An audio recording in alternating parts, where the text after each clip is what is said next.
Moja kati ya maeneo ambayo yamekuwa magumu sana kwa timu yoyote ile kutoka ukanda huu wa Afrika Mashariki kwenda kucheza na Al Ahly kwenye uwanja wa Burj El Arab haijawahi kuwa kazi nyepesi.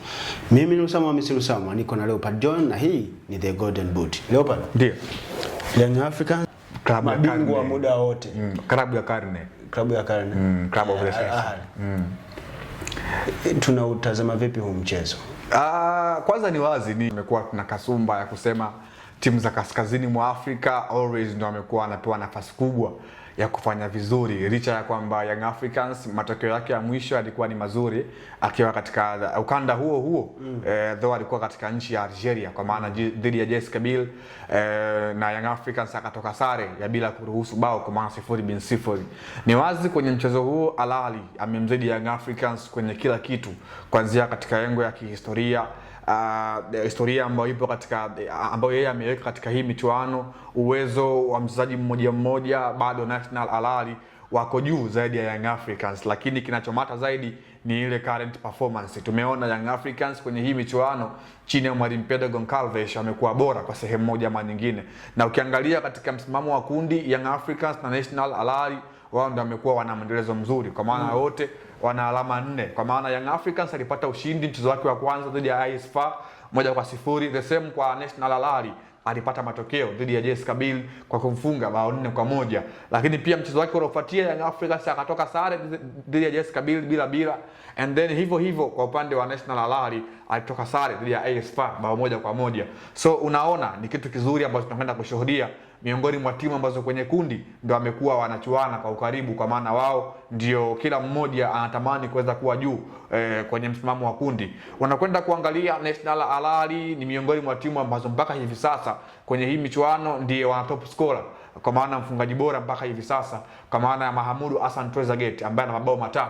Unaona, kwa hiyo ni kitu cha kwenda kukiangalia zaidi, kwa maana ni wazi mpaka hivi sasa wao wameshafunga mabao 5 kwenye hii michuano, kwa maana National Al Ahly huku wakiwa wameruhusu mabao 2 pekee. Sio kitu kizuri kwa Young Africans.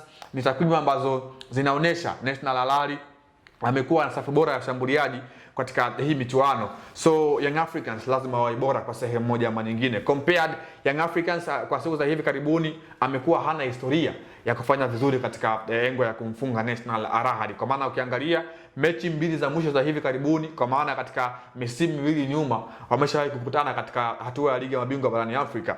Young Africans akiwa nyumbani alitoka sare 1-1, bao la Percy Muzitau Young Africans wakichomoa kwa Paco Mzuzwa, lakini alipokuja Cairo Young Africans akafungwa bao 1-0. So unaona Young Africans amekuwa na wastani mbovu mbele ya National Al Ahly. Lakini ukiangalia margin ya goli zile ambazo Al Ahly wanakuwa wanapata matokeo ya ushindi dhidi ya Young Africans, sio kitu ambacho unaweza ukasema ni cha kutisha sana kwa kiwango ambacho Young Africans wanaweza wakagwaya kuingia kucheza na Al Ahly. Kwanza unajua nchi za kaskazini always wao tumekuwa tunapenda kuwashuhudia wakiwa katika uwanja wa ugenini wamekuwa hawana haraka ya kimatendo, lakini wakiwa nyumbani utaona wao ndio wanakuwa timu ya kwanza.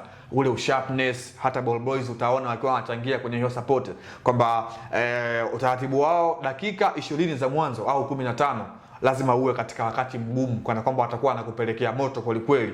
Watakuwa wanakuja kwenye goli lako kweli kweli, ili bado kukupush wewe uweze kufanya makosa ambayo wao watanufaika nayo kwa kupata bao la mapema, aidha utoke kwenye mchezo kabisa uweze kupagawa, lakini pia mbinu za walimu. Of course hiyo ndio imekuwa mpango wao wa timu nyingi za Afrika ya Kaskazini. Young Africans katika mechi 2 za mwisho amepata hiyo testi, kwa maana timu zote ambazo ameshakutana nazo ni kutokea ukanda wa kaskazini mwa Afrika. AS FAR akiwa nyumbani falsafa zao ni zile zile, JS Kabylie falsafa zao ni zile zile.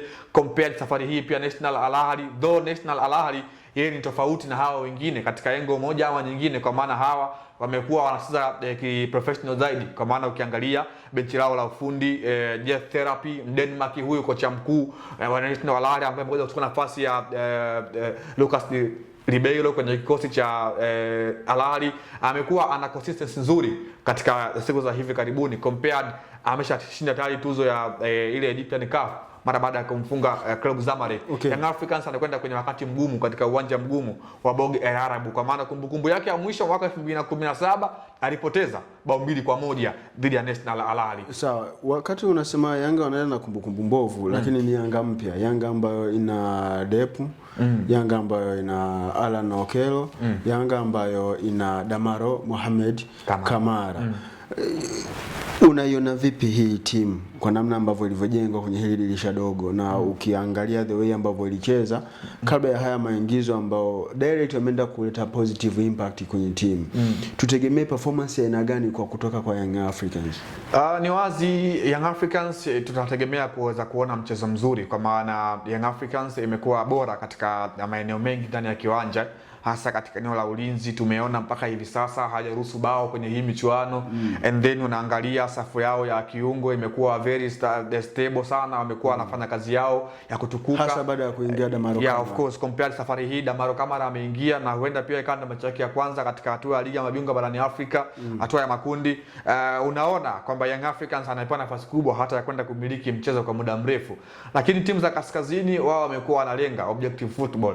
Unaweza ukawa na plan nzuri ya kwenda kuwadhibiti, ukawadhibiti, lakini one chance one goal ukatoka kwenye mchezo ukiwa haujapata alama hata moja. Wao ndio wamekuwa vifua mbele, kwa maana Young Africans wako bora hasa katika eneo la kumiliki mpira. Unaona mechi ambazo Young Africans amecheza zote mbili, nyumbani na ugenini, hasa ile ya ugenini, Yanga sio timu ambayo ilikuwa ipo nyuma muda wote, ilikuwa inatoka. So hiyo ndio falsafa ya mwalimu Pedro Goncalves, na kifalsafa ukiangalia hata pia falsafa ya mwalimu Jet Thorap kwa upande wa National Al Ahly imekuwa ni falsafa ambayo wote wamekuwa sio ya kuogopa timu pinzani.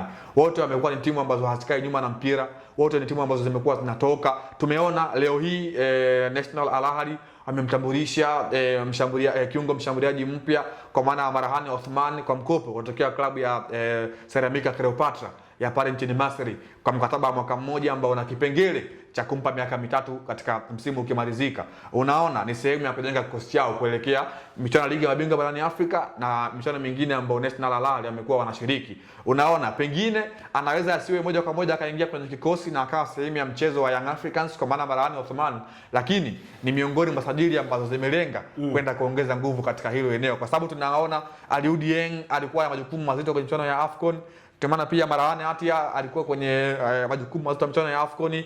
Tumeona pia kwa mtu kama vile Mohamed Ben Ramadan, though yeye amewahi kurejea kwenye kikosi, alikuwa kwenye majukumu ya AFCON. Kwa hiyo hawa wote asilimia kubwa ya players wa Al Ahly wamekuwa wana ile game time nyingi ya kutosha, kwa maana ukiangalia asilimia kubwa ya kikosi cha Misri walikuwa wanatoka katika klabu ya National Al Ahly. Kwa hiyo Young Africans ana kazi kubwa ya kufanya kuelekea mchezo wa National Al Ahly siku ya Ijumaa. Moja kati ya vitu ambavyo na kuhakikishia utaendelea kuvipata hapa ni uchambuzi kuhusiana na Al Ahly, maana kuna mtu ananundo kweli kweli. Hii ni The Golden Boot ya Annual TV. Mimi ni Usama Hamisi Usama, ni kwa na Leopard John.